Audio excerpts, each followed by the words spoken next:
Okay, here we're seeing the colony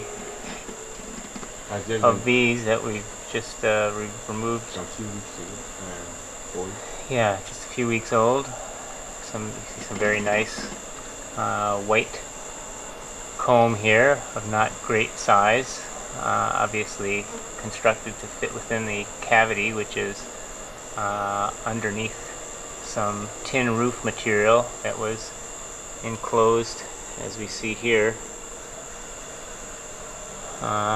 in the soffit of the roof. So what we're going to do is we're going to be cutting these combs out and then tying them to some top bars, and then hopefully the bees will do us the favor of sticking around and colonizing the and remaining in the colony for the remaining inside the Kenya top. So here we're getting a close-up shot of the I'm just talking to the camera. Right. Here we're getting a close-up shot of the bees clinging to the comb, which we will begin cutting away from the roof as soon as the hive has been prepared. We're rubbing the hive down with lemongrass, which contains a chemical citral, which is one of the main components of the marking pheromone that bees use to give their home the scent of home, scent of home.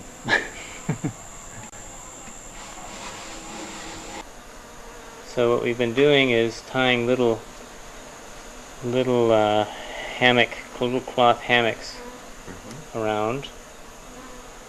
And Ali, can you maybe cut these? Take a knife and cut these two top strings off. Yeah. So what we've got is like a little hammock that supports the comb. Right. And then we've got one little piece of monofilament fishing line around the side to keep it around the transverse face to keep it from flopping out. And the reason why we're keeping it upside down is? What do you mean keeping it upside down? So that we have turned the top bars upside. Oh, it's because with on this top bar design, there's an actual wooden flange here, Right, sir. and we've cut the comb. Yes, we've cut the comb straight across. So if we were to put it up against here, Right, sir. then it would be too wobbly. Right. So we've placed it along the flat side, right? Okay. So since we've put it in the center of we've placed the comb so that it is in the center of the top bar. Right, sir. It replaces the need for having the guide. Okay, sir. If the top of the transferred comb is held firmly against the top bar, as shown here, the bees will repair the comb, attaching it to the top bar, and will eventually remove the cotton hammock itself. Yes, sir. Huh? Let's come back, yes. Heavy colony manipulations, such as the removal of this wild nest from the eaves of this house, are best done at night, when bees are cooler and less active. In addition, bees do not fly in the dark, although they will fly towards lights being used to illuminate the work area, so be careful of that. Right. And thus, the risk of stings is greatly reduced. Let them cluster again. Look, put on the light, the torchlight. I should put it off. Of course, one of the difficulties of working at night is it's a bit more difficult to see everything that you're doing. And when trying to find the queen in the dark, well, it can be complicated. In fact, we weren't able to find the queen in this particular case, which caused us some difficulties, as you shall see. Okay. Let me look to see whether we'll get a queen. Yes. Let's see. Well, here's the results of our efforts, seen in the morning light. What we wound up doing was hanging the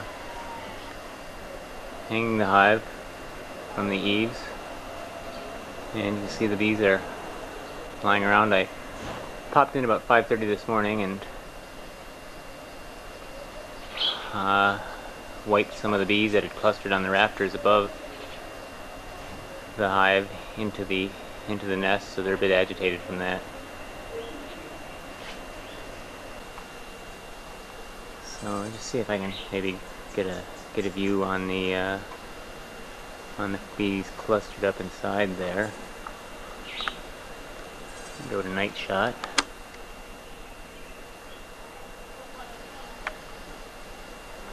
Yeah, you can see them in there. Not a lot of focus, but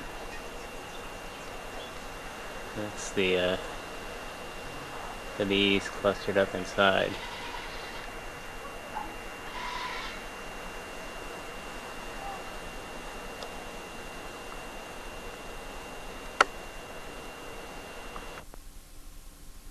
I should do it gentle without shaking them? Yes.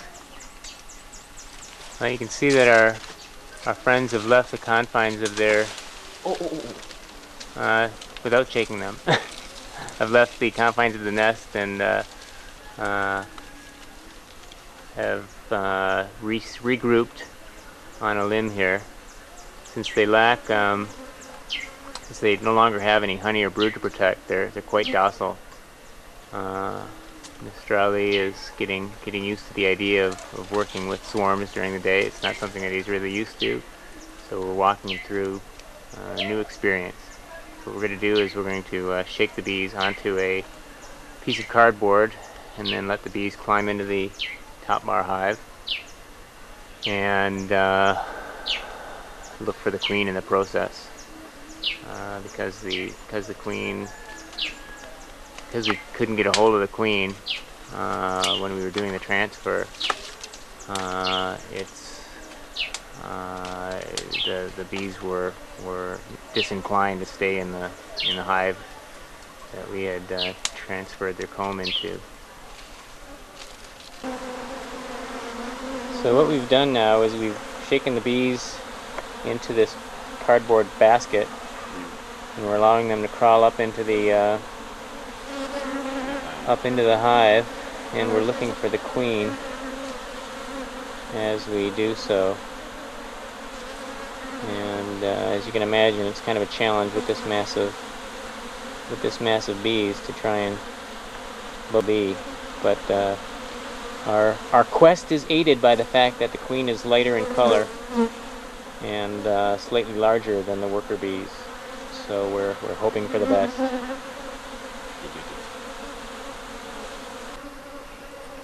Okay, well, it took some doing, but I found the queen. There she is there. Good. African queen. So I'm going to put her into a queen cage, and then we'll put her into the Handling a queen needs to be done carefully and takes a bit of practice. You should start off by learning to pick up worker bees or drones. Catch the queen initially by gently picking her up by both wings. Then, allow her to grasp the top of your thumb and very gently hold all of the legs on one side of her body to keep her from moving. If she is caught by one wing or by one leg, she may twist and hurt herself. Never grasp the queen by the abdomen. This area is soft and you can injure the reproductive organs. The queen will naturally prefer to climb upwards, so you can guide her into a queen cage by upending the cage just in front of her and allowing her to crawl in. Or you can enclose her in your cupped hands with the queen cage positioned as to be the only avenue of escape upwards out of your hands.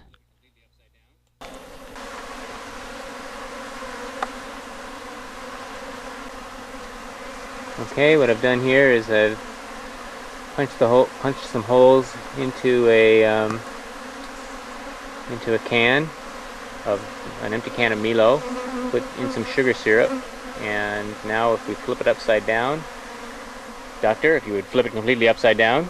I should do. Yeah, flip it up. See how it stops? Yeah. Once the air pressure inside equalizes, it forms a natural vacuum, and it'll only come out when the bees suck at the holes. So we're going to put that into the hive now, so that it stays level. Move the sticks around if need be. Okay, I guess just the two should be fine. That's The fine. two will be fine. Yeah. So that'll encourage them to stay a bit more. I've seen the bees have clumped on the outside, yeah, but they're starting to go in. We found the queen. Ali, if you could put the top bars back on. Alright, for sure.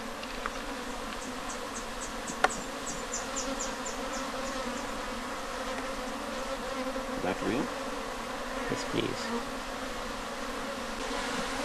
I'm grabbing a little bit of lemongrass And they are coming at the towards hive us. entrance. Yeah.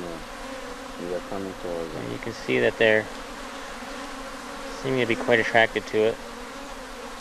And then once they get up there, then they should be able to find their way into the nest to find the queen. Then should I bring the lead and recover? Yes, please. Sure, please.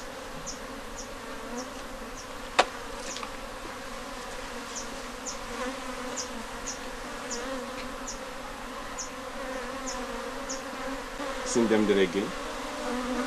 Yeah, they might have. And they're starting to crawl into the hive now. You can see where the swarm had previously been occupying the tree. There's little bits of wax where they'd started some comb construction, and now there are no bees at that location. Once in a while, you'll find that bees will continue to hover around where they've been staging their swarm, because there's a little bit of residue of queen substance.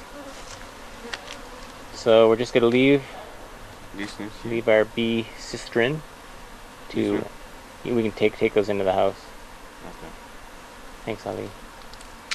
These ones? Yes, please. Leave them or? No, take them into the house. We'll render them down later.